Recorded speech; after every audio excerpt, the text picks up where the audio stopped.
Lalong lumawak ang pinsala sa bansa dulot ng magkakasunod na bagyo habang libu-libong pamilya ang apektado ng pagbaha. Wala pa ring malinaw na sagot kung kailan magagamit ang mga EDCA site ngayong may sakuna. Si Elmar Persuelo sa report. Asahan pa ang malalakas na pag-ulan sa mga susunod na araw sa ilang bahagi ng bansa. Bunsod ng pinalakas na habagat dulot ng dalawang bagyo na nasa loob ng Philippine Area of Responsibility o PAR.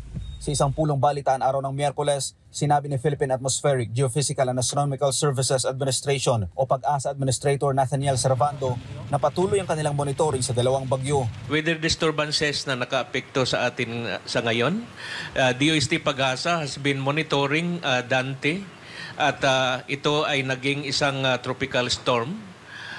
Ito ay namataan nasa silangang bahagi ng extreme northern Luzon. Samantala, ang isang low pressure area naman na ating minomonitor ay naging isang ganap na rin na bagyo. Ito ay tinawag nating Tropical Depression Imong. Bago pa man nabuo ang dalawang bagyong ito, nauna nang nagdulot ng pagbaha sa maraming lugar sa bansa ang bagyong Krising. Sa nasabing bilang, pinakamaraming Region 3 na nasa mayigit 100 lugar ang lubog sa baha. Sumunod ang Region 1 na may halos 80 lugar. NCR may 23, Negros Island Region na may 14, Calabarzon 7 at 2 naman sa Region 6 at iba pang lugar sa bansa. Umabot naman sa mahigit 2,000 barangay ang apektado na masungit na panahon.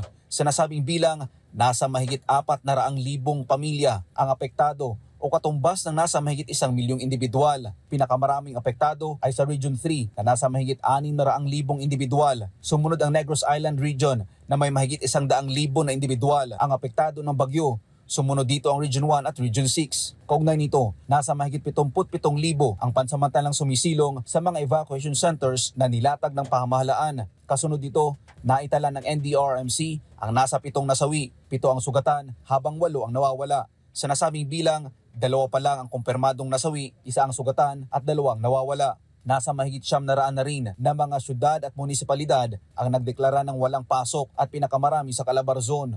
Umabot na rin sa halos 30 syudad at munisipalidad ang nasa ilalim na ng state of calamity at pinakamarami ay sa Calabarzon na umabot sa 23 LGUs. Pumalo naman sa mahigit 70 milyong piso ang naipamahagi ng gobyerno na tulong sa lahat ng apektado ng kalamidad.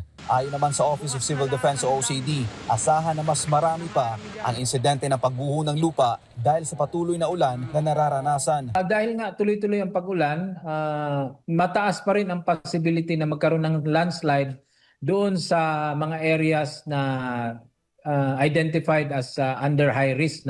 Marami dyan sa Northern Luzon, sa Central Luzon and then even sa NCR. Samantala, sa ngayon ay patuloy pa na naghihintay ang Pilipinas kung kailan pahihintulutan ng Amerika na gamitin ang EDCA sites para sa disaster response ngayong sakuna. Yung 9 EDCA sites po are open to be utilized. As of this time po, we have yet to receive word kung ano na po yung fully activated dito sa 9 sites na ito. Matatanda ang pinagmamayabang ng Marcos Jr. Administration na makatutulong daw ang mga EDCA sites sa pagpapalakas ng pagresponde ng pamahalaan sa tuwing may sakuna. Para sa Diyos sa Pilipinas, kung mahal Elmar Persuelo, SMNI News.